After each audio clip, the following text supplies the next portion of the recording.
Does everyone have it? Does everyone need to be able to record? Are they able to record?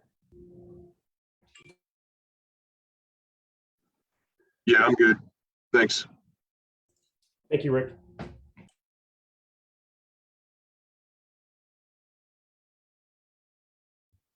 Yeah, ditto. Thank you for asking very much. Thank you, Zane. Appreciate you. Back at you. Thank you.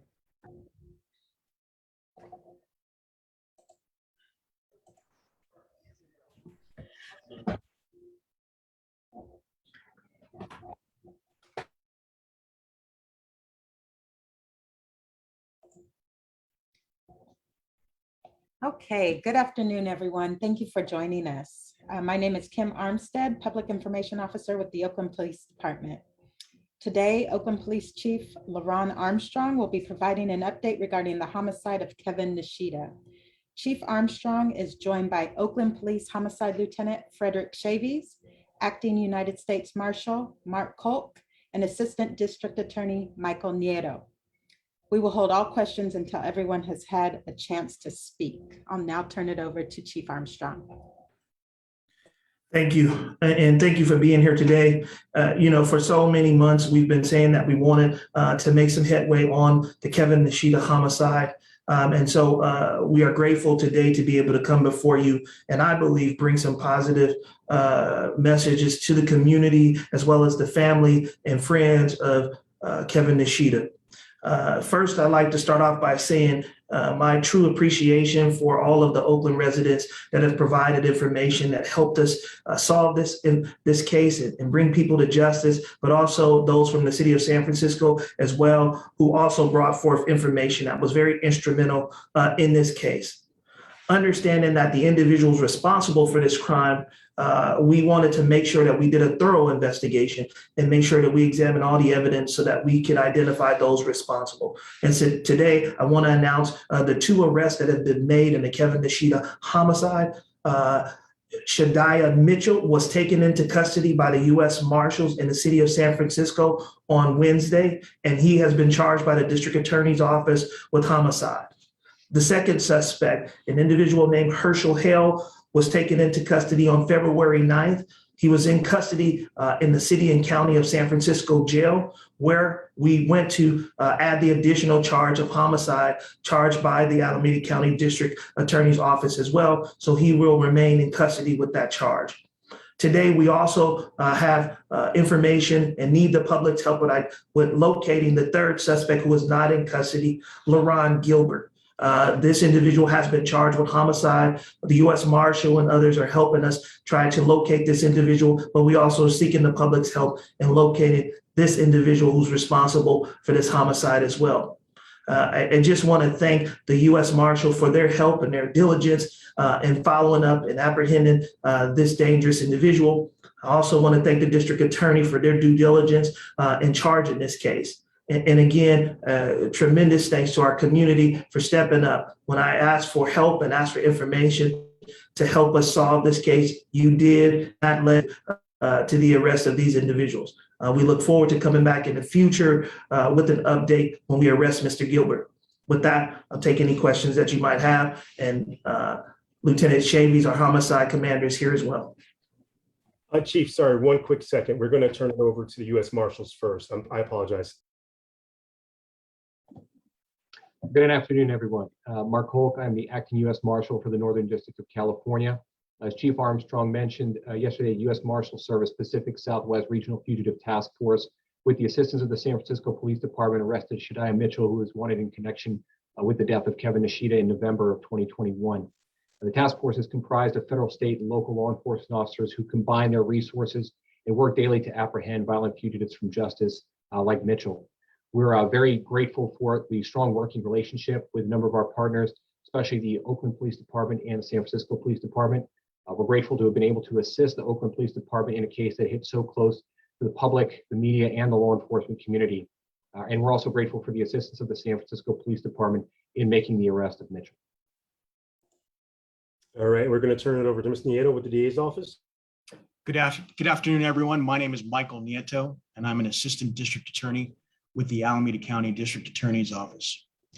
First, and foremost, on behalf of District Attorney Nancy O'Malley and the Alameda County District Attorney's Office, I want to send our deepest condolences to the family and the loved ones of Kevin Nishita, his former police department colleagues, and his colleagues in the media business, as well as in the security business.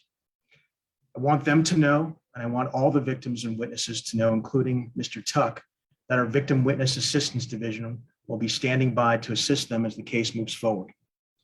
Our office is formally announcing that charges have been filed in this senseless murder of retired police officer and security guard, Mr. Nishita.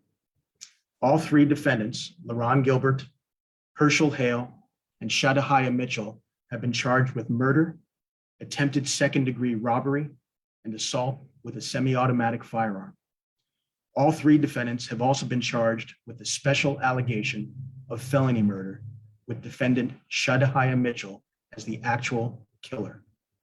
Defendant Mitchell was also charged with being a felon, a convicted felon in possession of a firearm. Charging documents, including the complaint and probable cause declarations, will be made available to the media upon request.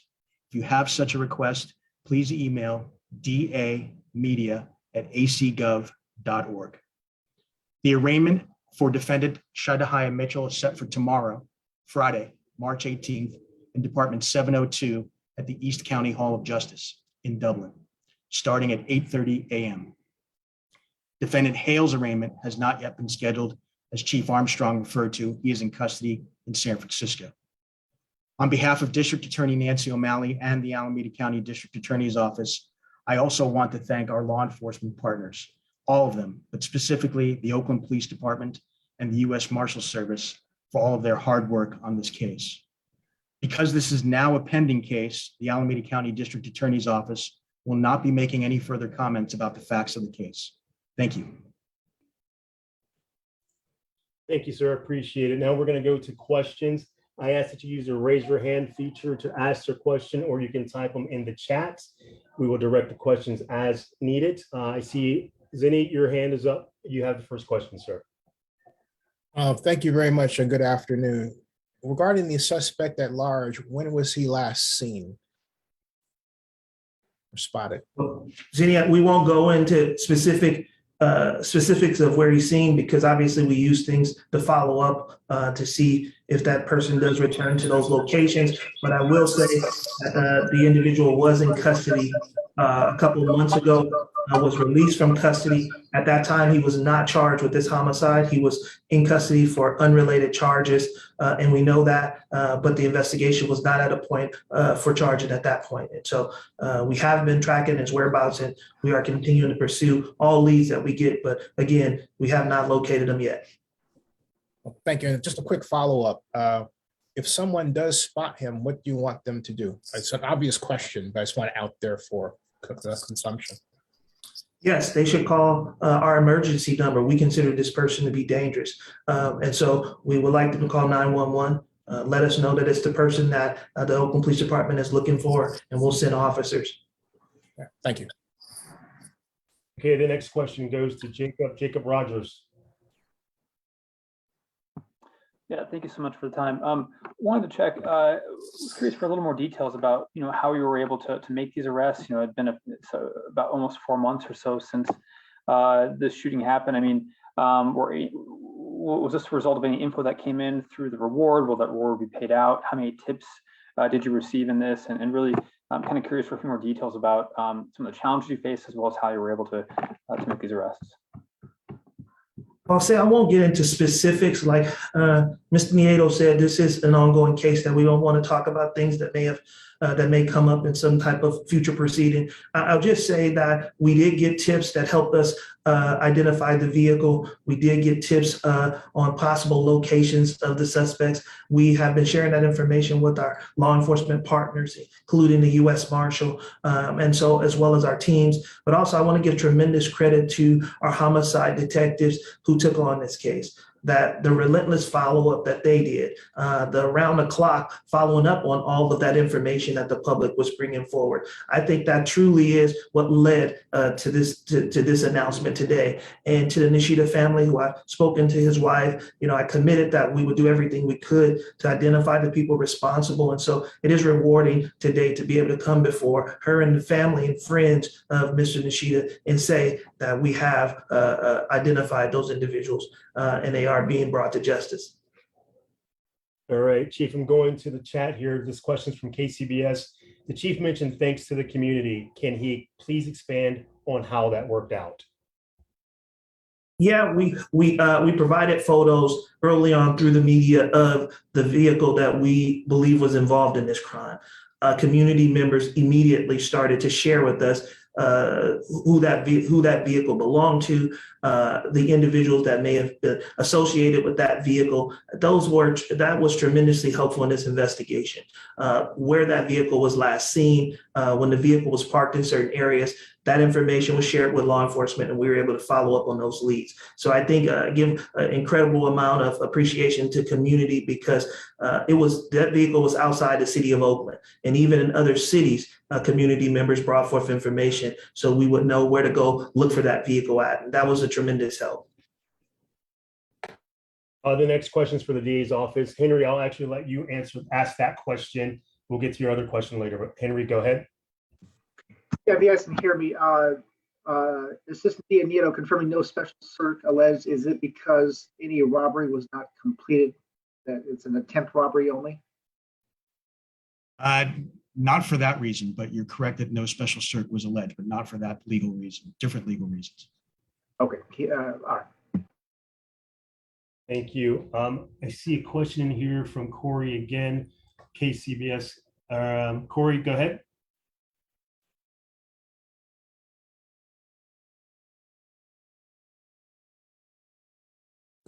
Okay, I'll ask the question. Question says, the surveillance cameras assist in identifying the suspects?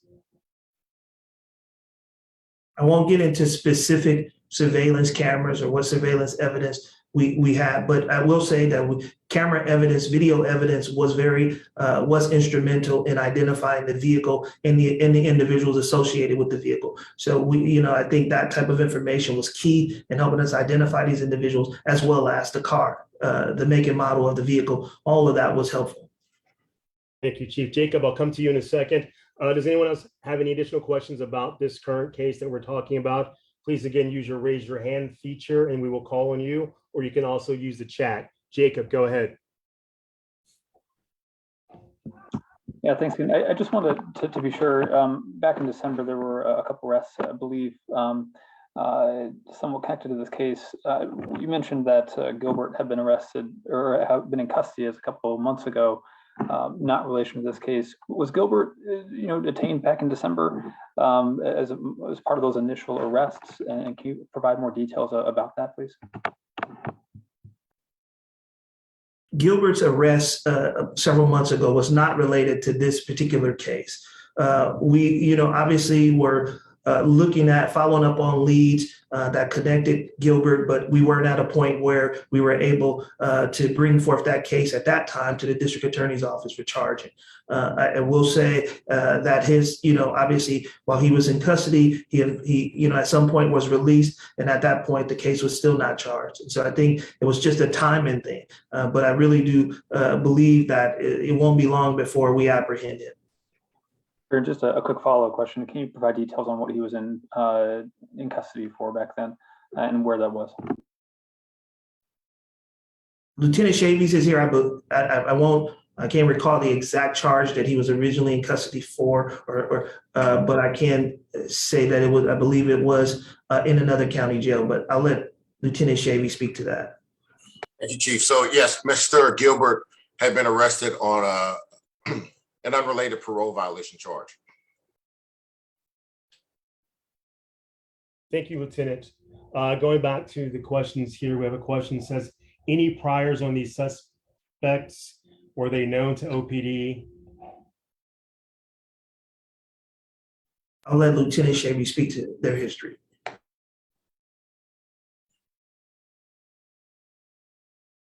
Thank you, Chief. So each of the individuals does have prior felony convictions. I can't necessarily recall the second half. Were they known to the Oakland Police Department? And yes, at least one of the individuals was known to the police department, but all three were known to local law enforcement agencies. Thank you, sir. Again, one more opportunity to ask questions about this case. If not, we have one additional question from Henry Lee. I will go on with that question. Henry, I'll let you ask that. Yeah, hi, Chief or Lieutenant Shays. Just any brief thoughts on that unfortunate tragedy, 76th and Rudsdale, 2 innocent lives lost in that crash. Yeah, I just want to say, a tragic situation last night. Unfortunately, last night at 8:45 p.m. in the 1300 block of 76th Avenue, officers attempted to stop a felony warrant suspect. The suspect pulled over in his vehicle. Unfortunately, when the officers approached the vehicle, the subject in the vehicle took off and fled from the officers. Shortly after fleeing, his vehicle collided with an innocent car vehicle with 3 occupants inside that vehicle. Unfortunately, 2 of the occupants in that vehicle were fatally injured. A really senseless crime that should not have happened. We apprehended the suspect, and that suspect is in custody now and prepared for charging related to the deaths of those two uninvolved people. Thank you, Chief. Going back to the chat, I think this is a follow-up question to the Nishita case. The question is, are the individuals known gang members, again, with the Nishita case?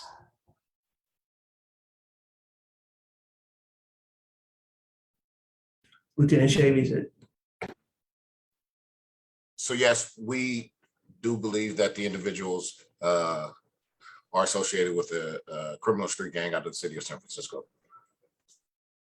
Thank you, sir. And then one last question, I believe. I see hands coming up again. Jacob, back to you again. Please be concise. Just real quick, you mentioned that you had spoken to the Nishita family. Can you describe a little bit about that conversation since this arrest, it sounds like? Well, obviously this has, been a very difficult time for the Nishita family. Obviously, he is loved by his family, by his co-workers, and by those that knew him. And so, we have, done everything we can to maintain communication with the family, provided them updates when we could, and we have spoken to them prior to today's press conference. And so, obviously, nothing brings back your loved one, but this is something that people can feel some sense of justice as a result of this arrest. And so we continue to wrap our arms around his family, and their law enforcement family continues to support them as well. And lastly, I want to be sure I understood a previous question. So the 2 people who were arrested back in December in relation to this case, are any of those 2 people the same people arrested today?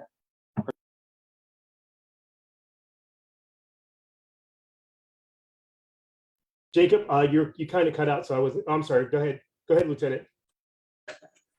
Yes, the 2 individuals that were arrested back in December are related to this case.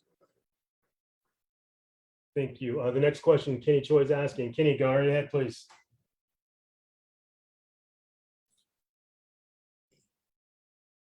Hello? Was that for me? Yeah. No, I sir. just unmuted. My question was, of the 3 suspects, which one is the owner of that white Acura that you sent a photo out of?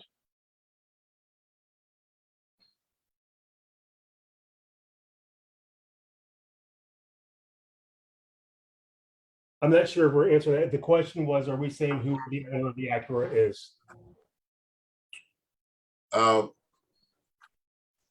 We believe that one of the individuals that has been charged was the owner, at least the possessor of the Acura that was used in the crime.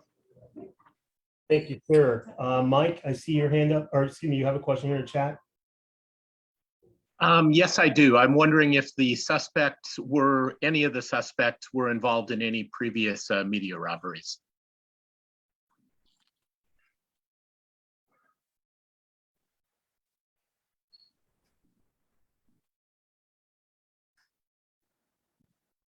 Okay, by the signs, I think we're still investigating that, so we will not release that information at this time. Zinni, I see you back again, my friend Zinni. Yes, sir. Just out of curiosity, you mentioned that there was a San Francisco gang involved. Do you have a name? And also as a follow-up, are you monitoring YouTube activity regarding what gang members post? Because I have a system where if I just like a YouTube video, it becomes a blog post under Oakland gang wars. There's a ton of information. I don't get follow-up from the rest of the media, which I'm begging you all to do, because it could help us, help the police better to understand exactly what's going on and who's doing what. Thank you. I'll say, Zinni, we don't give out gang names because we try not to bring any media attention to these gangs. But I will tell you that we do track the gangs both on social media and through YouTube and other platforms. Well, then let's partner. We aren't just doing this stuff. We have to partner together. Okay. Thank you, Zinni. Cornell, I see your hand. Cornell. Hey, my question was the same. I think that was just asked. Any other media robberies by these individuals, local TV crews, cameras, etc.? Not that we've connected at this point. We'll continue our investigation, though, to see if any of them are connected. But I think, at this point, we haven't connected them. Okay, thank you. All right, last question. Kenny, round us out here. Chief Armstrong, was anyone else besides the 3 suspects identified and named today arrested in connection with this case? No, we believe that these are the 3 individuals that are responsible for this heinous crime. Thank you very much. Chief, I'm going to let you close this out here, sir. Well, I mean, this obviously, the homicide of this touches everybody. The idea, that somebody that has a connection to the law enforcement community, to the media community, as well as to the Bay Area community as a whole. Mr. Nishita's death was something that I think affected a lot of people. And just like all homicide investigations, the Oakland Police Department will relentlessly follow up to identify those that are responsible. And I've said over and over again that we need the community's help, and I truly am appreciative that the community stepped up. I'm also appreciative of the partnership with the U.S. Marshal, the San Francisco Police Department, and the district attorneys following up in charge in this case. And so everybody came together to bring what we believe is the right outcome in this tragic and unfortunate death. So thank you all, and thank you for being here today. Thank you, Chief. And we'll be posting the pictures of all 3 individuals on our social media platforms. You all have yourself a great day. Thank you.